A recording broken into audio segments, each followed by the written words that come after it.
Well, you know, first of all, of course, for individual people, the amateur arts are great sources of joy and just search for meaning, but also the powerful joy that the arts express, which I've seen on so many occasions. I notice that when people are participating in singing, then all their differences and all their petty quarrels fall away for a little while, and they're caught up in their own bodies in a very joyful and emotional experience.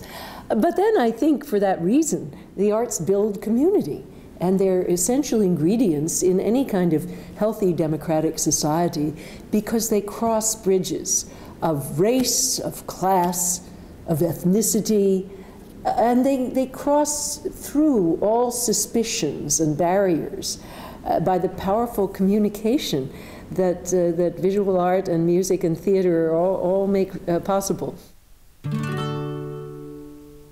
The Chicago Children's Choir. Ah, okay. Okay. Now this is a group that has in it now about 4,000 children. It started from like 10, but by now it's huge, and 80% are below the poverty line. It's supported by private donations of all sorts. The city gives it just a little bit of money.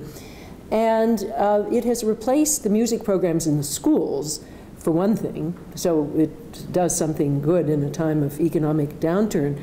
But then there are after-school programs, neighborhood choirs, and then finally the concert choir, which is a very high-level youth choir. And the members of that choir help and mentor the younger children in the neighborhood choir. Now, what's great about the choir is that it brings children together in ways that are non-hierarchical, across barriers of race, class, religion, and it brings them out of the isolation that, unfortunately, the educational system has put them in. This Sustainism, and when you compare this idea of Sustainism with what you are writing in your book, Not-for-Profits, you are writing this book about the decline of the liberal arts in education, but this book is also a kind of a plea for more interconnection and for more eye for the good things in life and for the quality of life. And how do you see those two things? Well, I think, of course, that people do need to prepare for a job, but they're going to have pretty miserable lives if that's all they do when they're educating themselves. What I like about the liberal arts system that exists in the US and in some other countries, and increasingly in Holland, is that it enables people to do a major subject that prepares for a job, but also to enrich themselves with general liberal courses that prepare for the whole of life, and importantly, for being a good citizen who can relate well through the imagination to other citizens. And I think the arts are crucial parts of that. And I think, fortunately, that arts organizations, such as museums, opera companies, and so on, are increasingly adopting this interrelated idea of their mission, that they really want to go out into the culture, weave their web around the culture, and not just be a little place where elites go to see some paintings or something. So they want to share the experiences and reach other people. And yeah, now here's an example. The Houston Grand Opera, I just visited them to talk about their vision and what they're doing. And they, of course, know that opera is one of the most insular arts. It really hasn't connected very much with the community. It's just for elites. But they want to change that. So what they did is get together large groups from different ethnic populations that are in the city of Houston, and got them to talk about what brought them to Houston, what was the story of their family, their people.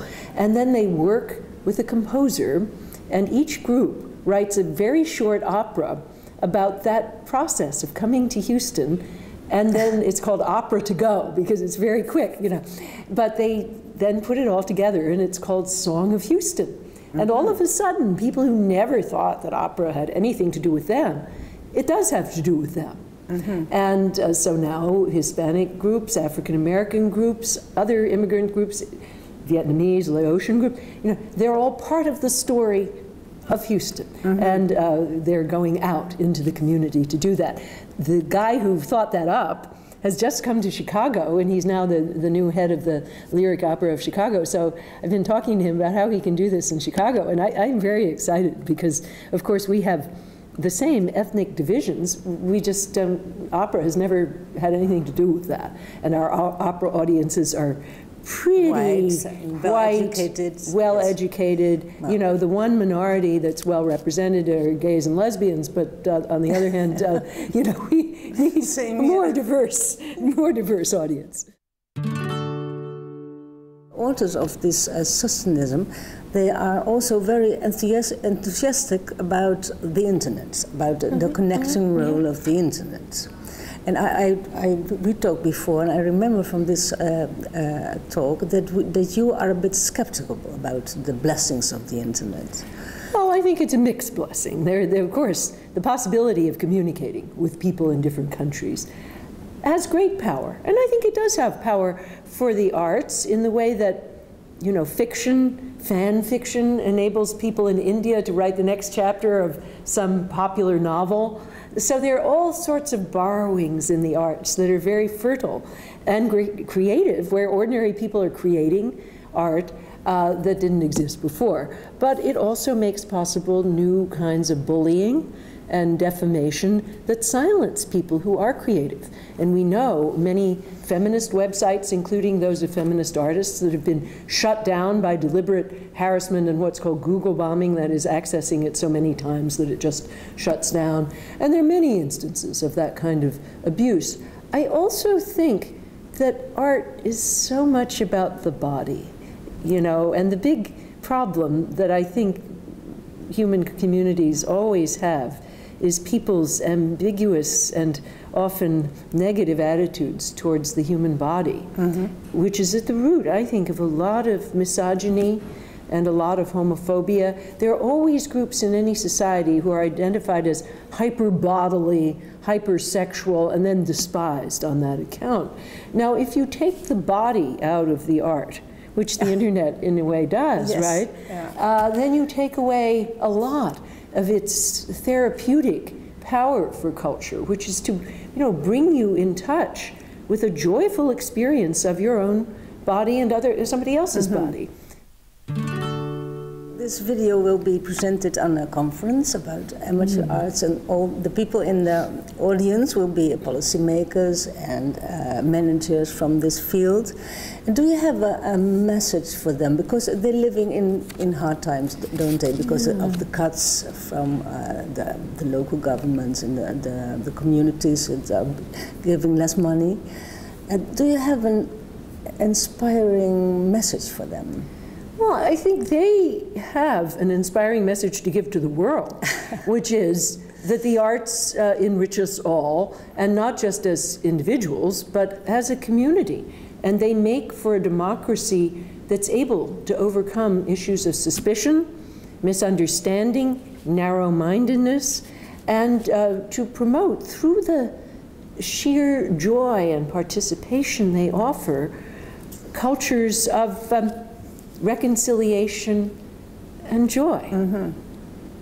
I think to the politicians, they must emphasize the contribution to the community that the arts make, because it is very powerful and very much needed.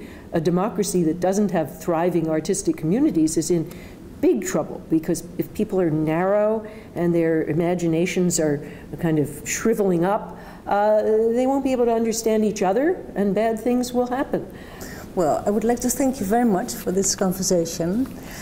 And, well, I wish you a nice stay in Amsterdam. Well, thank you very much. And I hope the conference is a huge success, as it should be, and it's very exciting. And so I'm sorry I won't be there in the body.